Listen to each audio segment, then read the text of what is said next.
Hello everyone, I am Praveen चांगेर।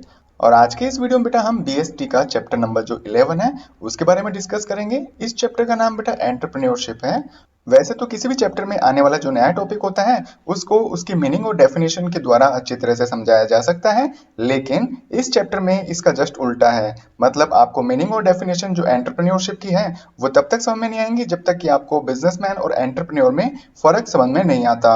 तो चलिए सबसे पहले हम देखते हैं कि इन दोनों में क्या डिफरेंस है। यदि हम एग्जाम्पल के रूप में बात करें, इसमें मैंने यहाँ पर मुकेश अंबानी का एग्जाम्पल लिया है जो कि फिलहाल जियो कंपनी को चला रहे हैं। इसी के साथ में मैंने एंटरप्रेन्योर को समझाने के लिए मार्क जकरबर्ग का एग्जाम्पल लिया है जो कि फेसबुक के संचालक हैं, मतलब जो कि फेसबुक के मालिक हैं। यदि हम बात करें दूसरे डिफरेंस की तो वो है बेटा कंपटीशन।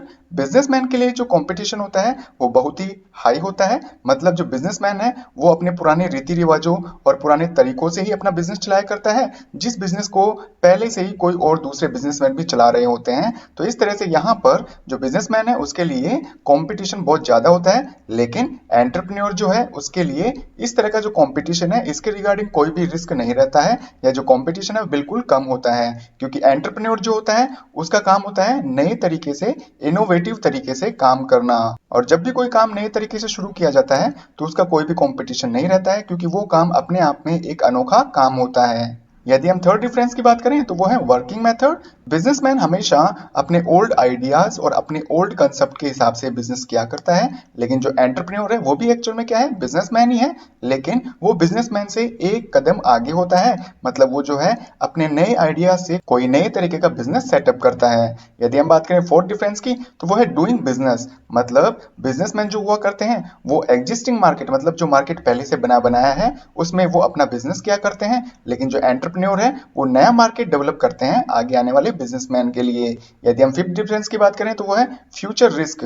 तो बिजनेसमैन के लिए भविष्य में होने वाली जो रिस्क है वो बहुत कम होती है, क्योंकि इस तरह के जो बिजनेस है वो काफी लोग कर रहे होते हैं, तो उनसे उनको एक्सपीरियंस मिल जाता है कि आगे आने वाले भविष्य में किस तरह की रिस्क आ सकती है। लेकिन अगर हम एंटरप्रेन्योर की बात करें तो इसके लिए फ्यूचर में होने वाली जो रिस्क है वो बहुत ज्यादा होती है, क्योंकि एंटरप्रेन्योर ने अपनी तरफ से एक अनोखा काम, एक नया काम शुरू किया है, तो आगे जाकर पता नहीं चलता है कि इस काम में आगे भविष्य में किस तरह की रिस्क आनी होती है। तो इस तरह की जो फ्यूचर रिस्क है वो एंटरप्रेन्योर के लिए बहुत ही ज्यादा हुआ करती हैं, क्योंकि वो उन रिस्क के बारे में बिल्कुल भी नॉलेज नहीं रख पाता है। यदि हम सिक्स डिफरेंस की बात करें तो वो है नेम ऑफ वर्क।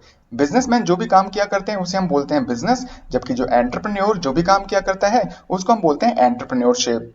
अगर हम बात करें सेवन डिफरेंस की तो वो है फोकस। तो बिजनेसमैन का पूरा जो फोकस है, जो अपना ध्यान है वो प्रॉफिट मैक्सिमाइजेशन की तरफ होता है। मतलब वो हर हाल में ये चाहता है कि हमें ज्यादा से ज्यादा प्रॉफिट हो। लेकिन जो एंटरप्रेन्योर है वो हमेशा ये सोचता रहता है कि भाई जो भी काम हो वो इनोवेटिव आइडिया के थ्रू हो, मतलब नए तरीके का काम शुरू हो और उस काम में हमेशा कस्टमर्स को क्वालिटी मिलती रहे। तो ये तो थे बेटा बिजनेसमैन और जो एंटरप्रेन्योर होते हैं उनमें डिफरेंस। आपको इस डिफरेंस से ये तो पता चल गया होगा कि बिजनेसमैन और एंटरप्रेन्योर इन दोनों में बस एक ही डिफरेंस होता है, जो कि बहुत ही बड़ा डिफरेंस है। वो ये है कि बिजनेसमैन हमेशा अपने पुराने तरीकों से काम करता है, लेकिन जो एंटरप्रेन्योर है वो कोई नया काम खोज कर लाता है, और जब वो काम शुरू कर देता है तो दूसरे जो बिजनेसमैन होते हैं उसके लिए वो रोल मॉडल हो जाता है। अब यदि हम बात करें एंटरप्रेन्योरशिप की मीनिंग क्या है, तो बेटा अब आपको एंटरप्रेन्योरशिप की मीनिंग अच्छी तरह समझ में आ जाएगी। तो मीनिंग यहाँ पर है the ability of bearing risk, of establishing, directing and controlling a new enterprise that is one of its on category. तो बेटा सिंपल सी बात यहाँ पे ये है कि किसी भी नए बिजनेस को शुरू करना, और वो नया बिजनेस आज तक दुनिया में किसी ने शुरू नहीं किया हो, तो इस तरह का जो नया बिजनेस है जो अपने आप में यूनिक है, उस नए बिजनेस को शुरू करना। इस्टेब्लिश का मतलब क्या होता है, शुरू करना। साथ ही में उसको डायरेक्ट करना, मतलब उस बिजनेस को कैसे चलाना है, उस बिजनेस को कैसे कंट्रोल करना है। तो इसके रिगार्डिंग जो भी रिस्क होती है नए बिजनेस को शुरुआत करने में, तो उस रिस्क को सहन करने की जो योग्यता है, एबिलिटी है, जो क्वालिटी है, उसे ही हम एंटरप्रेन्योरशिप कहा करते हैं। तो ध्यान रखिएगा, अपने इनोवेटिव आइडिया की मदद से एक नया एंटरप्राइज शुरू करना जो कि पहले किसी के भी द्वारा नहीं शुरू किया गया था, और इस तरह के एंटरप्राइज में होने वाली जो रिस्क है उसको सहन करने की, या उस रिस्क को मेंटेन करने की जो क्वालिटी होती है उसे ही हम एंटरप्रेन्योरशिप कहा करते हैं। अब यदि हम बात करें एंटरप्रेन्योरशिप की डेफिनेशन के बारे में, तो बेटा मैंने आपके लिए यहाँ पर दो डेफिनेशंस लिखी हैं। एक डेफिनेशन बेटा प्रोफेसर जैक्सन के अकॉर्डिंग है। इन्होंने कहा है कि entrepreneurship is the investing and risking of time, money and efforts to start a business and make it successful. तो भाई यहाँ पर एंटरप्रेन्योरशिप का मतलब होता है कोई भी एक नया बिजनेस शुरू करना और उस बिजनेस को शुरू करने के लिए अपना टाइम, अपना मनी और अपने जो प्रयास है वो इन्वेस्ट करना, साथ ही में इस नए बिजनेस में होने वाली रिस्क को सहन करना। और ये भी जरूरी है कि जब आपने एक नया अनोखा टाइप का जो बिजनेस शुरू किया है तो उसको सक्सेसफुल बनाना भी एंटरप्रेन्योरशिप कहलाता है। यदि हम हॉवर्ड जॉनसन की बात करें तो इन्होंने कहा है कि entrepreneurship is the composite of three basic element. तो बेटा हॉवर्ड जॉनसन ने कहा है कि एंटरप्रेन्योरशिप केवल और केवल तीन चीजों का ही मिश्रण होता है।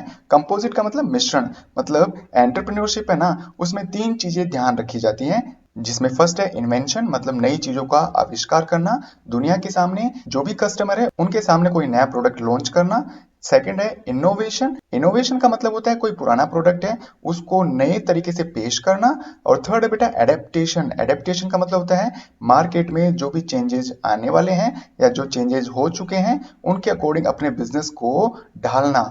तो इन तीन चीजों से मिलकर एंटरप्रेन्योरशिप बनता है। मैं फिर से आपको कहना चाहूंगा कि बेटा बिजनेसमैन और एंटरप्रेन्योर दिखने में तो एक जैसे हैं, लेकिन बिजनेसमैन हमेशा पुराने तरीके से काम करता है और जो एंटरप्रेन्योर होता है वो बिल्कुल नए तरीके से काम करना चाहता है। दोनों ही मिलकर एक ही तरह का काम करते हैं। वैसे तो जो भी काम करते हैं नहीं उनको हम बिजनेस ही कहा करते हैं, लेकिन अगर हम गहराई से जाकर सोचें तो जो बिजनेसमैन है वो बिजनेस क्या करता है और जो एंटरप्रेन्योर है वो एंटरप्रेन्योरशिप का काम किया करता है। एंटरप्रेन्योरशिप शब्द जहां पे आ जाता है तो इसका मतलब है कुछ नया होने वाला है। और हाँ बेटा इस वीडियो में केवल और केवल मैं ये चाहता था कि आपको एंटरप्रेन्योरशिप की मीनिंग और डेफिनेशन बताने के साथ साथ में बिजनेसमैन और एंटरप्रेन्योर के बीच में क्या डिफरेंस होता है ये बता पाऊं। तो उम्मीद है बेटा आपको एंटरप्रेन्योरशिप की मीनिंग, डेफिनेशन और साथ ही में जो बिजनेसमैन और जो एंटरप्रेन्योर होता है उनके बीच में क्या डिफरेंस होता है अच्छी तरह से समझ में आ गया होगा।